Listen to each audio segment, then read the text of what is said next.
இன்னைக்கு நீங்க பார்க்குறது 2013ல வெளிவந்த த டர்ட்டி டீச்சர் அப்படிங்கிற ஒரு இங்கிலீஷ் படம். இந்த படத்தோட ஒன்லைனர் என்னன்னா, புதுசா ஸ்கூல்ல வந்து ஜாயின் பண்ற அந்த செக்ஸி டீச்சருக்கு அவங்க கிளாஸ்ல படிக்கிற ஒரு ஸ்டூடெண்ட் மேல கண்ணு. ஆனா அவனுக்கு ஆல்ரெடி ஒரு கேர்ள் ஃப்ரெண்ட் இருக்கா. டீச்சர் ஒருத்த மேல கண்ணு வச்சுட்டானா அவனை அடையாம விடமாட்டா.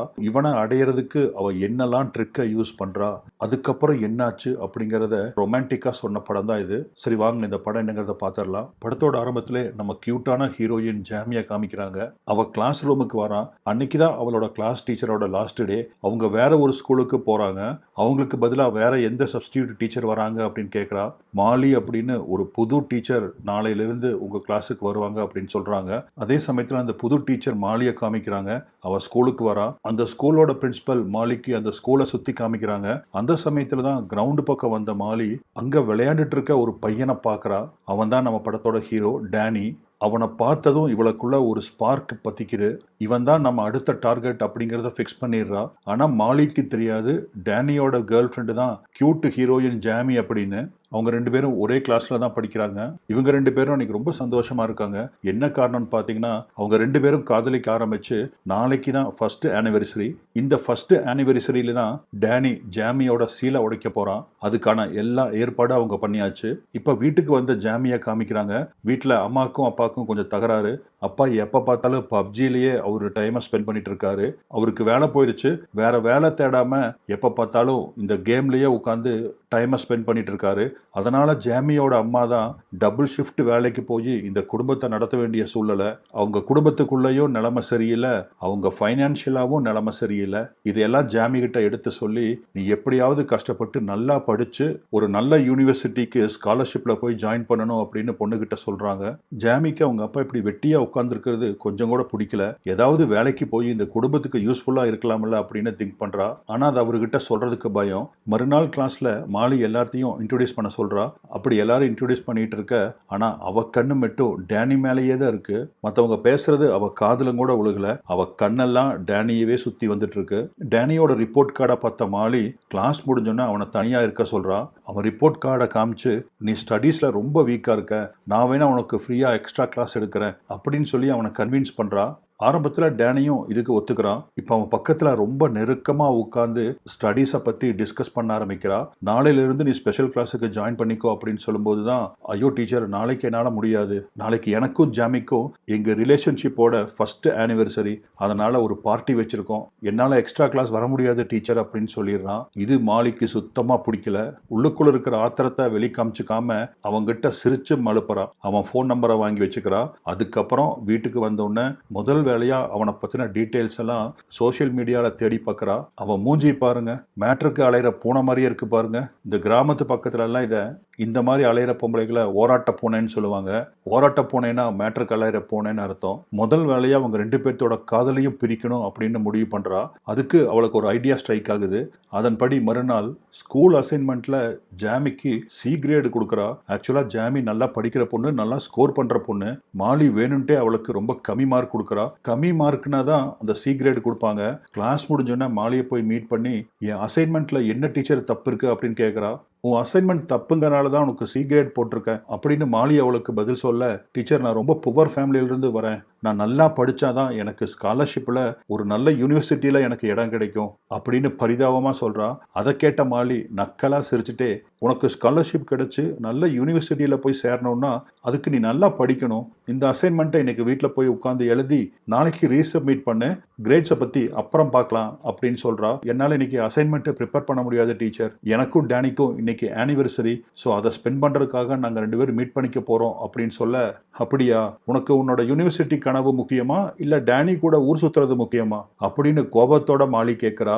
அதுக்கு எந்த பதிலும் சொல்லாமல் மௌனமாக ஜாமி அங்கிருந்து போயிடுறா. இவளுக்காக வெயிட் பண்ணிட்டு இருந்த டேனி கிட்ட வந்து அன்னைக்கு அவ வர முடியாது அப்படிங்கிறத சொல்லவும், இதை கேட்டு டேனி பயங்கர கடுப்பாயிடுறா. உன்னை சீல் உடைக்கிறதுக்கு நான் ரொம்ப ஈகரா வெயிட் பண்ணிட்டு இருக்கேன் ஜாமி, ஏன் இப்படி பண்ற, என்னோட ஃபீலிங்ஸை புரிஞ்சுக்க மாட்டியா அப்படின்னு அவன் ஏகவசனம் பேச, எனக்கு முக்கியமான அசைன்மெண்ட் இருக்கு போதுமா அப்படின்னு சொல்லிட்டு போறா. இன்னைக்கு ஜாமி வருவா, அவளை பெட்டில் விதவிதமா புரட்டலாம் அப்படிங்கிற டேனியோட கனவெல்லாம் சுக்குநூறா போகுது. இதனால டேனி கடுப்புல இருக்கிறான். அந்த சமயத்துல மாலி அங்க வர்றா.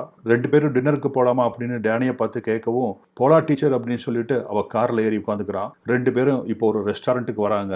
அப்பதான் மாலியும் டேனி கிட்ட அவன் லவ் லைஃப் எல்லாம் எப்படி போயிட்டு இருக்கு அப்படின்னு கேட்கறா. ஏற்கனவே ஜாமி இன்னைக்கு அல்வா கொடுத்ததுல பயங்கர கடுப்புல இருந்த டேனி புரிஞ்சு தள்ளிடுறான். அது எங்க போகுது டீச்சர், அப்படியே படுத்து கிடக்குது. ஜாமி அதுக்கெல்லாம் செட் ஆகி வரமாட்டா டீச்சர், எப்ப பார்த்தாலும் படிப்பு அசைன்மெண்ட்னு அவன் அதுக்கு தான் லாய்க்கி அப்படின்னு புரிஞ்சு தள்ளிடுறான். இதை கேட்டு மாலிக்கு ஏக சந்தோஷம். டேனிக்கு என்ன வேணும் அப்படிங்கிறது அவளுக்கு தெளிவா புரிஞ்சு போச்சு. டின்னர் முடிச்சுட்டு அவனை டிராப் பண்றதுக்காக கார்ல போகும்போது அநியாயத்துக்கு அவன் முகத்துக்கு பக்கத்துல இவன் முகத்தை வச்சு ஏதோ முத்தம் கொடுக்குறவளாட்டாவே வந்து பக்கத்திலே வந்து பேசுறா. அவனை எப்படியாவது ஸ்டிமுலேட் பண்ணணும் அப்படிங்கிற எண்ணத்துல. ஆனா இந்த மரமண்டைக்கு அது புரியல. டீச்சருக்கு பாய் சொல்லிட்டு இறங்கி போயிடுறான். மறுநாள் ஸ்கூல்ல டேனியை மீட் பண்ண ஜாமி, நேத்து நைட்டு என்ன பண்ணிட்டு இருந்த அப்படின்னு கேட்கறா. என்ன பண்ணிட்டு இருந்தேன், வெட்டியா ஃப்ரெண்ட்ஸ் கூட சுத்திட்டு இருந்தேன் அப்படின்னு டேனி சொல்லவும் இதை கேட்டு ஜாமியோட முகமே மாறுது. ஏன்னா இப்பதான் டேனியோட ஃப்ரெண்ட்ஸ் அவ மீட் பண்ணிட்டு வர்றா. அவனுங்க நேத்து டேனியை பார்க்கவே இல்லை அப்படிங்கிற உண்மையை சொல்லியிருக்கானுங்க. எதுக்காக டேனி நம்ம கிட்ட பொய் சொல்றான் அப்படின்னு ஜாமிக்கு புரியல. ரொம்ப கவலைப்பட ஆரம்பிக்கிறா. அன்னைக்கு ஈவினிங் ஜாமியும் டேனியும் ஒரு பார்ட்டில மீட் பண்ணிக்கிறாங்க. ஜாமியோட அழகால ஈர்க்கப்பட்ட டேனி அவளை மாடிக்கு ஃப்ரீயா இருக்கிற ஒரு ரூமுக்கு கூட்டிட்டு போறான். இன்னைக்கு அவளை சம்பவம் பண்ணியே ஆகணும் அப்படின்னு கண்ட்ரோல் பண்ண முடியாத அளவுக்கு ஆசையில இருந்த டேனி அவளை பெட்ல தள்ளவும் என்ன தொடாத போட அந்த பக்கம் அப்படின்னு ஜாமி அவனை தள்ளி விட்டுறா. இதனால கடுப்பானவன் சரிதான் போடி அப்படின்னு கோவிச்சுட்டு ரூமை விட்டு வெளியே வந்துடுறான். அதே சமயத்துல மாலி அவ காரை வேணுன்ட்டே ரிப்பேர் பண்ணி விட்டுறா. டேனிக்கு ஃபோன் பண்ணி அவ வீட்டுக்கு கூப்பிடுறா காரை சரி பண்ணி விடுறதுக்கு.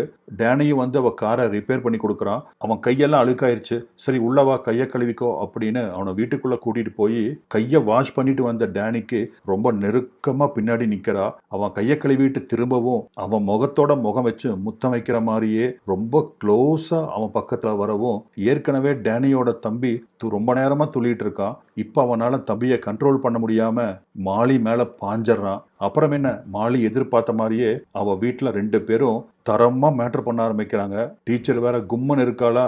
டேனியும் பயங்கர வெறியோட சுத்திட்டு இருக்கிறான். சொல்லவா வேணும், சும்மா வெளுன்னு வெளுக்கிறான். மறுநாள் ஸ்கூல்ல திரும்பவும் இந்த தடவையும் ஜாமியோட அசைன்மெண்ட்டுக்கு மாலி சி கிரேட் தான் கொடுக்குறா. இதை பார்த்த ஜாமிக்கு ஒண்ணுமே புரியல. ஏன் டீச்சர் வேணுன்ட்டே அவளுக்கு சி கிரேட் கொடுக்குறாங்க அப்படின்னு குழம்பி போறா. ஏன்னா இன்னைக்கு அவ ரொம்ப இம்ப்ரெசிவான ஒரு அசைன்மெண்ட்டை ரெடி பண்ணி கொண்டு வந்திருப்பா. கண்டிப்பா அதுக்கு ஏ கிரேட் தான் போடணும். இருந்தாலும் டீச்சர் ஏன் சி கிரேடு போடுறாங்க அப்படின்னு அவளுக்கு புரியல.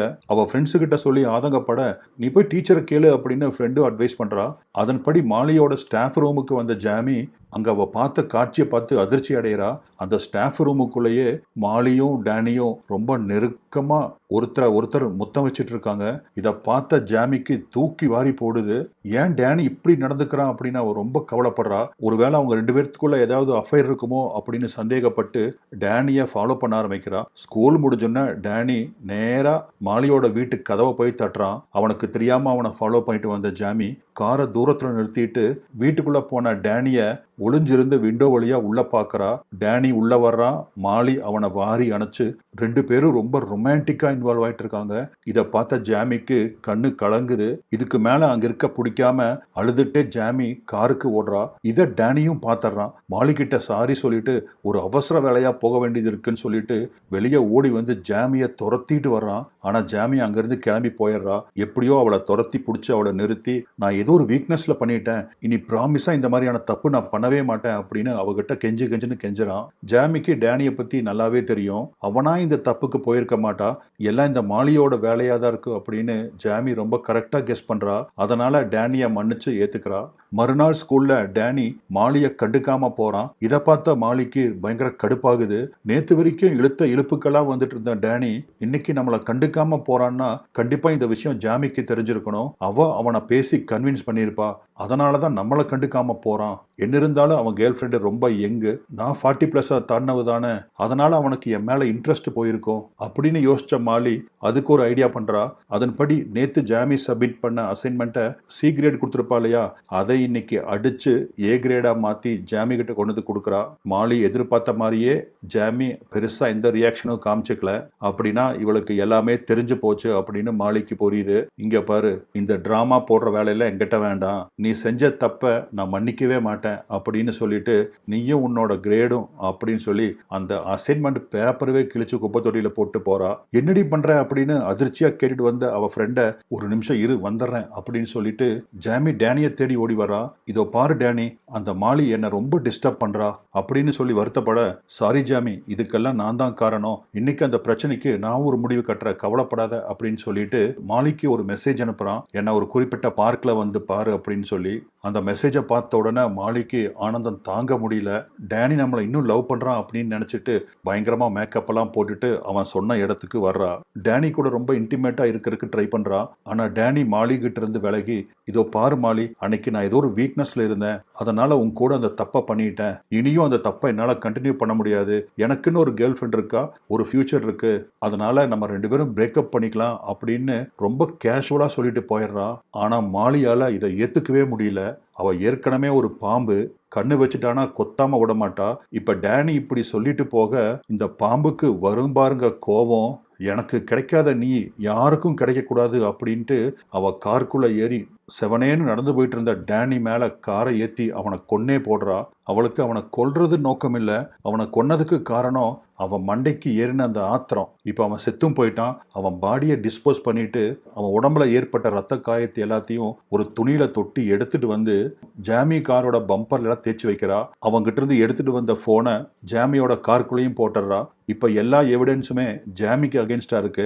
டேனியோட சாவுக்கு ஜாமி தான் காரணம் அப்படிங்கிற மாதிரி ஒரு அலிபி கிரியேட் பண்றா. அது மட்டும் இல்லாம பக்கத்துல இருக்க ஒரு தியேட்டருக்கு போய் அந்த டைம்ல ஓடிட்டு இருக்கிற படத்துக்கு ஒரு டிக்கெட்டும் வாங்கியிருப்பா. சப்போஸ் நாளைக்கு போலீஸ் ஏதாவது என்கொயரி பண்ணாலும் கூட நான் அந்த தியேட்டர்ல படம் பார்த்துட்டு இருந்தேன் அப்படின்னு அங்கேயும் ஒரு அலிபி கிரியேட் பண்ணிக்கலாம் இல்லையா? அந்த ஐடியா தான். என்ன வில்லத்தனம் பாருங்க இந்த பொம்பளைக்கு. மாலியை மீட் பண்ணிட்டு வரேன்னு போன டேனியை இன்னும் காணமே அப்படின்னு ரொம்ப நேரமா ஜாமி வெயிட் பண்ணி பார்க்கறா.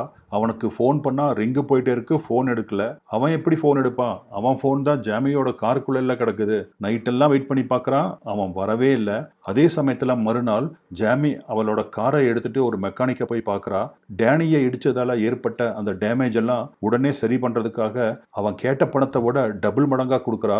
ஸோ அவனும் எந்த கேள்வியும் கேட்க மாட்டான், வேலையும் சீக்கிரம் பண்ணி முடிச்சிருவான். ஆனா இது எல்லாத்தையும் அந்த கராஜில் ஒர்க் பண்ற ஒரு லேடி கவனிக்கிறா. மறுநாள் போலீஸ் டேனியோட டெட் பாடியை கண்டுபிடிக்கிறாங்க. இந்த நியூஸ் ஜாமிக்கும் தெரிய வர அதை கேட்டு ஜாமி அதிர்ந்து போயிடுறா. இந்த கேஸை பத்தி விசாரிக்கிறதுக்காக போலீஸ் ஸ்டேஷன் வந்த அவளை அம்மா அப்பா கைத்தாங்களா கூட்டிட்டு வராங்க. அவளால் அந்த அதிர்ச்சியில இருந்து மீளங்கூட முடியல. ஆனா போலீஸ் ஸ்டேஷன்ல இருந்த டேனியோட அம்மா அப்பா, என் பையனை அநியாயமா கொண்டுட்டியே, நீ எல்லாம் நல்லா இருப்பியான்னு அவங்க அம்மா ஜாமியை பார்த்து சாபம் விட்டுட்டு இருக்காங்க. இப்ப ஜாமியை ஒரு டிடெக்டிவ் கூப்பிட்டு என்ன நடந்துச்சு அப்படின்னு விசாரிக்கிறாரு. ஜாமியும் டேனிக்கும் மாலிக்கும் இருக்கிற அந்த அஃபேரை பத்தி எல்லாத்தையும் சொல்றா. அதுக்கப்புறமா டேனி இந்த அஃபேரை பிரேக் பண்ணிட்டு போறேன் அப்படின்னு மாலியை தேடி போனவன் இப்ப பொணமா தான் நான் பார்க்கறேன் அப்படின்னு சொல்லவும், இது எல்லாம் கேட்ட அந்த டிடெக்டிவும் இப்ப மாலியை என்கொயரி பண்றதுக்காக அவ வீட்டுக்கு போறாங்க. ஆனா மாலி ரொம்ப ஸ்மார்ட் பாருங்க. நேத்து ஒருத்தனை அநியாயமா கொன்னுட்டு எவ்வளவு கூலா உட்கார்ந்துருக்கான்னு பாருங்க இந்த ராட்சசி. அந்த டிடெக்டிவ் கேட்ட கேள்விக்கெல்லாம் ரொம்ப ப்ராம்ப்டாகவும் கேஷுவலாகவும் கூலாகவும் பதில் சொல்றா. அதனால அவருக்கு இவன் மேல எந்த சந்தேகமும் வரல. கூடவே ஜாமியை பத்தி தப்பு தப்பா சொல்ல ஆரம்பிக்கிறா. ஜாமி ஒரு சந்தேக பேய் பிடிச்சவ, அவன் எந்த பொண்ணுகிட்ட பேசினாலும் சந்தேகப்பட்டு ஹிஸ்டீரிக்கலா நடந்துக்குவா அப்படின்னு அவளை பத்தியே மோசமா பேச இப்ப அந்த டிடெக்டிவுக்கு ஜாமி மேல சந்தேகம் வருது. அதனால ஜாமியோட வீட்டை சர்ச் பண்றதுக்காக ஒரு சர்ச் வாரண்டோட ஜாமியோட வீட்டுக்கு வந்திருக்காரு. அப்படி அவ காரை சோதனை பண்ணும்போது தான் பம்பர்ல டேனியோட ரத்தம் உறைஞ்சிருக்கிறத கண்டுபிடிக்கிறாங்க. அது மட்டும் இல்லாம மாலி தான் அவன் போனை இவ காருக்குள்ள போட்டு போயிருப்பா இல்லையா, அந்த போனை இப்ப ரெக்கவர் பண்றாங்க. இப்ப எல்லாத்தையும் கூட்டி கழிச்சு பார்த்து ஜாமி தான் அவனை கொன்னுட்டான் அப்படின்னு அவளை அரெஸ்டும் பண்றாங்க. ஜாமி மைனர் அப்படிங்கறதால ஒரு நாள் மட்டும் அவளை ஜெயில வச்சுட்டு அன்னைக்கு நைட்டே பெயில ரிலீஸ் பண்ணிட்டாங்க. ஆனா அவ வீட்டை விட்டு எங்கேயும் வெளியே போக கூடாது அப்படிங்கிற அந்த இன்ஸ்ட்ரக்ஷன்ல தான் அவளுக்கு பெயில் கொடுத்துருக்காங்க. ஜாமியோட அம்மாக்கு தன் பொண்ணு குற்றவாளி இல்லை அப்படின்னு ரொம்ப நல்லா தெரியும். இப்ப ஜாமி வீட்டை விட்டு வெளியே போக முடியாது. ஏன்னா அவளோட ஷூக்குள்ள ஜிபிஎஸ் ட்ராக்கர் போலீஸ்காரங்க வச்சிருப்பாங்கன்னு தெரியும். அதனால இந்த மேட்டரை தன்னோட கையில் எடுத்த ஜாமியோட அம்மா மாலியை ஃபாலோ பண்ணிட்டு வரா. அன்னைக்கு மாலி கிளாஸ் எடுக்கிறதுக்கு அவ ரூம்ல இருந்து வெளியே போன சமயத்துல ஜாமியோட அம்மா அவ ரூம்குள்ள போய் அவ டிராயர்ல ஏதாவது எவிடன்ஸ் கிடைக்குமா அப்படின்னு தேடி பார்க்கறாங்க. அதை எடுத்துட்டு வந்து அவ காரை செக் பண்றாங்க. அப்பதான் அந்த காருக்குள்ள ஜிபிஎஸ் ட்ராக்கர் இருக்கிறதா பாக்குறாங்க. லாஸ்டா இந்த கார் எங்கெல்லாம் போயிருக்கு அப்படின்னு அந்த ஜிபிஎஸ் ட்ராக்கர்ல பார்க்கும்போது தான் நேத்து இந்த கார் ஒரு குறிப்பிட்ட மெக்கானிக் ஷாப்புக்கு போயிருக்கு அப்படிங்கிற அந்த அட்ரஸ் அவங்களுக்கு கிடைக்குது. அந்த அட்ரஸ் படி அந்த மெக்கானிக் ஷாப்புக்கு வந்து அந்த ஓனரை பார்த்து பேசுகிறாங்க. ஆனால் மாலி தான் அவன் பேசாமல் இருக்கிறதுக்கு அவனுக்கு ஏகப்பட்ட காசு கொடுத்துருக்கால, அதனால் அவன் வாயவே திறக்க மாட்டேங்கிறான். அந்த மாதிரி இங்கே எந்த காரும் வரல, கிளம்புங்க அப்படின்னு சொல்லிடுறான். ஆனால் அந்த கராஜில் ஒர்க் பண்ண அந்த லேடி ஏற்கனவே எல்லாத்தையும் பார்த்துருப்பாங்க இல்லையா, அவங்க தானா முன் வந்து மாலி காரை கொண்டு வந்து இங்கே சரி பண்ணினது, ஓனருக்கு எக்ஸ்ட்ரா பணம் கொடுத்தது எல்லாத்தையுமே சொல்கிறா. ஆனால் பாருங்க, இதுக்கெல்லாம் எந்த எவிடன்ஸும் கிடையாது. கோர்ட்டுக்கு இதை சாட்சியாக எடுத்துகிட்டு போனாலும் நிற்காது அப்படின்னு ஜாமியோட அம்மாவுக்கு நல்லா தெரியும். ஃபர்தராக என்ன பண்ணுறது அப்படின்னு தெரியாமல் கையை பிணைஞ்சிட்டு நிற்கிறாங்க. தப்பு செஞ்ச மாலி நிரபராதி, தப்பே செய்யாத என் பொண்ணு குற்றவாளியா அப்படின்னு நினைச்சு கண்ணு கலங்குறாங்க. வீட்டுக்கு வந்த ஜாமியோட அம்மா அங்க ஒர்க் ஷாப்ல நடந்ததை பத்தி, இவங்க பேசுறதை பத்தி எல்லாம் சொல்றாங்க. அம்மா பேசுறதை கேட்டதும், நான் அந்த மாலியோட வீட்டுக்கு போய் அவகிட்ட நியாயம் கேட்க போறேன் அப்படின்னு முட்டாள்தனமா பேசுறா. ஆனா அம்மாவோ, இதோ பாரு, இந்த வீட்டை விட்டு நீ வெளியே போனேன்னா அடுத்த நிமிஷத்துலயே அது போலீஸுக்கு தெரிஞ்சிடும். ஏன்னா ஆல்ரெடி அவங்க ஜிபிஎஸ் ட்ராக்கரை அட்டாச் பண்ணியிருக்காங்க. இதனால கோர்ட்டு ஆர்டரை மீறி நீ வெளியே போயிட்ட அப்படின்னு உன்னை திரும்பவும் அரெஸ்ட் பண்றதுக்கு சான்ஸ் இருக்கு. அதனால இந்த விஷயத்தை நான் பார்த்துக்கிறேன், நீ ஒதுங்கிரு அப்படின்னு சொல்றாங்க. ஆனா ஜாமியால இதை ஏத்துக்கவே முடியல. குற்றம் செஞ்ச அந்த மாலி ஜாலியா வெளியே சிரிச்சுட்டு சுத்திட்டு இருக்கா. எந்த குற்றமும் செய்யாம பாய் ஃப்ரெண்டையும் இழந்துட்டு தான் ஒரு குற்றவாளி மாதிரி வீட்டுக்குள்ளேயே அடைஞ்சு கிடக்கிறத நினைச்சு மாலி மேல அவளுக்கு ஆத்திரமா வருது. கண்டிப்பா அவளை போய் பார்த்து நியாயம் கேட்கணும் அப்படின்னு திரும்பவும் ஒரு முட்டாள்தனமான முடிவெடுக்கிறா. போகாத அப்படின்னு அம்மா சொல்லியும் மாலியோட வீட்டுக்கு போறா. அதுக்கு முன்னாடி அவ போன்ல இருக்கிற வாய்ஸ் ரெக்கார்டரை ஆன் பண்ணி வச்சுட்டு தான் மாலி வீட்டுக்கு போறா. ஏன்னா அப்பதானே அவங்க 2 பேரும் டிஸ்கஸ் பண்றது எல்லாமே அதுல ரெக்கார்ட் ஆகும். அந்த ரெக்கார்டு தானே இந்த கேஸுக்கு எவிடன்ஸே. அதனால தான் மாலியோட வீட்டுக்கு வரா. மாலி ரொம்ப கேஷுவலா, எதுவும் தெரியாத மாதிரி, எதுவும் நடக்காத மாதிரி கதவை திறந்து விட உள்ள வந்த ஜாமி அவனை ஏன் கொன்ன அப்படின்னு கத்த ஆரம்பிக்கிறா. ஆனா மாலி ரொம்ப கூலா பிளே பண்றா.